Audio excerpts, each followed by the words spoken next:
আসসালামু আলাইকুম বন্ধুরা। আজকে 22টা রোজা, জুবাইর ইফতার করতে বসেছে। জুবাইরের ইফতারের নাস্তা আজকে কি করা হয়েছে সেটা আপনাদেরকে দেখিয়ে দিই। এখানে রয়েছে তরমুজ, খেজুরটা আবার সাজিয়ে দিয়েছে আমার পাপাকে।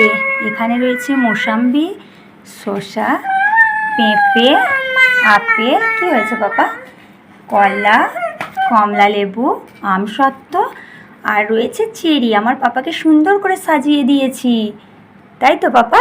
সুন্দর করে সাজিয়ে দিয়েছি তো। এখানে রয়েছে ব্রেডের পকোড়া, তার সাথে রয়েছে গ্রিন চিলি সস। পাপা বাজার গিয়েছিল, দই নিয়ে এসেছে। এখানে রয়েছে চাট, এখানে আলু দিয়ে ছোলা ভোনা, এখানে রয়েছে আলু কাবলি, তাই তো পাপা? এখানে রয়েছে আদা, এইটা ধনে পাতার পকোড়া জুবাইরের মাম্মাম বানিয়েছে। জুবাইর নিজের জন্য রসমালাই নিয়ে এসেছে। এখানে জুবু পাপার জন্য দুধ দিয়ে ব্রেড ভেজানো হয়েছে, তাই তো পাপা? কে খাবে ব্রেডটা? আর রয়েছে শরবত। আর পাপা তো ইফতার করতে বসে গেছে, আপনারাই সকলে ইফতার করে নিন। আমার পাপার ইফতারের নাস্তা আজকে কেমন হয়েছে কমেন্টে জানাবেন। পাপা ইফতার করো।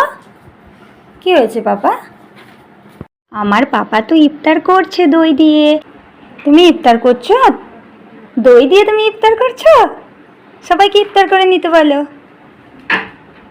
আমার পাপা তো দই খেতে খুব ভালোবাসে। আমার পাপা দই খাচ্ছে গো। দই দিয়ে ইফতার করছো পাপা? ডাক্তারবাবু হয়েছো?